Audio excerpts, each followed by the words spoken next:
Hello everyone, আমি সুমাইয়া বাংলাদেশ থেকে তোমাদের সবাইকে আমার ডেইলি ব্লগের আরেকটি নতুন পর্বে স্বাগত জানাচ্ছি।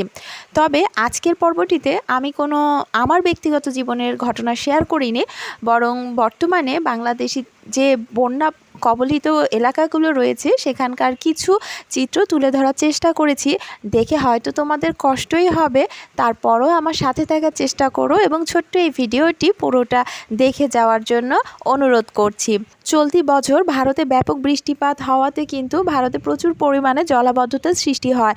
সুতরাং ভারতের জনজীবন যখন জলে ব্যতিব্যস্ত হয়ে ওঠে, ঠিক সেই সময়ই ভারতের ত্রিপুরা ডুম্বুর জলবিদ্যুৎ কেন্দ্রের বাঁধ খুলে দেওয়া হয় এবং কাজটি করা হয়েছিল গভীর রাতে, রাত ৩টা-৪টা নাগাদ চুপিসারে তারা জলবিদ্যুৎ কেন্দ্রের বাঁধের দুটো গেট খুলে দেয়, যার ফলশ্রুতিতে এখন ভাসছে আমাদের সোনার বাংলা। আর কদিন আগে বাংলাদেশে এত বড় একটা ছাত্র আন্দোলন ঘটে গেছে, এখন আমরা দেশবাসী ছিলাম আমাদের রাষ্ট্র সংস্কারের কাজে ব্যস্ত, আর সেই সময় এত বড় একটা বিপর্যয় আমাদের জন্য সত্যি দুর্ভাগ্যজনক। তবে সবচেয়ে বড় কথা হচ্ছে এই দুর্ভাগ্যের সংবাদটি আমাদেরকে না জানিয়ে ঘটনাটা ঘটানোই আমাদের জন্য বেশি কষ্টের হয়ে গেছে, বেশি ক্ষতির কারণ হয়ে গেছে। যেহেতু আমরা ভাটি অঞ্চলের বাসিন্দা, আমাদের দেশের উপর দিয়ে অবশ্যই উজানের পানিগুলো বইয়ে নিয়ে যেতে হবে। আর আমরা তো এটা কখনোই চাইতে পারি না যে আমাদের দেশের আশেপাশে থাকা প্রতিবেশী দেশগুলোর জনগণ, ভাই বোন, বন্ধুরা জলে আটকে কষ্ট পাক বা তাদের জীবনে কোনো কষ্ট নেমে আসুক। আমরা চাই যে তারা সব সময় ভালো থাকুক। ভারত সরকার কেন যেন কখনোই বুঝতে চান না যে বাংলাদেশের এক একটা মানুষের হৃদয় কিন্তু ভারতের মানচিত্রের থেকেও অনেক বড়।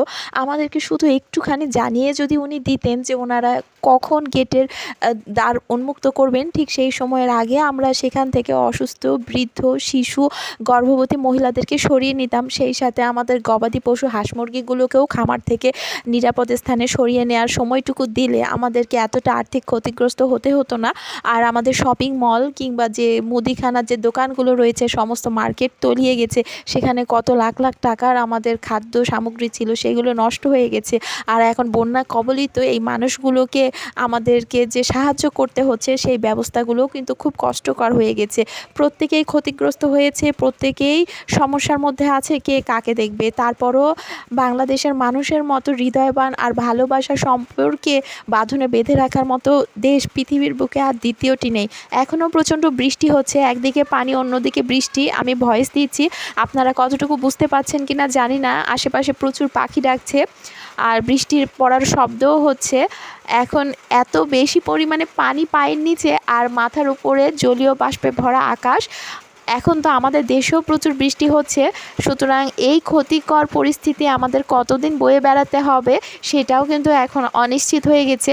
তবে আমরা চেষ্টা করছি আমাদের দেশ থেকে এই পানিগুলোকে দ্রুত অপসারণ করে অন্য কোনো পথ ধরে সাগরের দিকে নিয়ে যাওয়ার। এখন আমাদের দেশের মানুষগুলোকে তো আমাদেরই বাঁচাতে হবে, কারণ আমাদের দায়ভার নেওয়ার মতো আমাদের আশেপাশে কোনো দেশ নেই।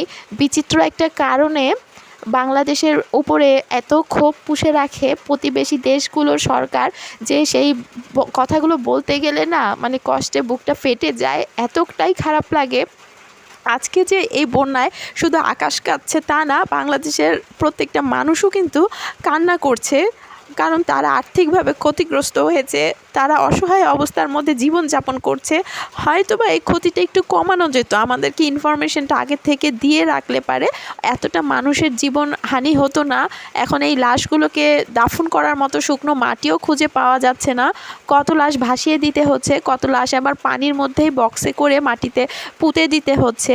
মানে কতটা দুর্বিষহ কষ্টকর পরিস্থিতির মধ্যে যে আমরা পড়ে গেছি, এইটা আসলে কেউ বুঝবে না। যদি কেউ বুঝতো তাহলে তারা এই ধরনের কাজগুলো করতো না, আমাদেরকে না জানিয়ে এইভাবে গেটটা খুলে দিত না। আমাদেরকে সময় তো দিতে হতো অন্তত 24 ঘন্টা বা 8 ঘন্টা, মিনিমাম 2-4 ঘন্টা তো সময় দেওয়া উচিত ছিল এই কাজটা করার আগে, কারণ এটা কোনো সাধারণ ছোট বিষয় না, এটা অনেক বড় একটা বিষয়। যেখান দিয়ে যে পথ দিয়ে এই পানিগুলো বয়ে চলে যাবে সেই পথের ধারে বাস করা প্রাণগুলোকে বিপন্নপ্রায় করে দিবে, এটা খুব সাধারণ হিসাবের কথা।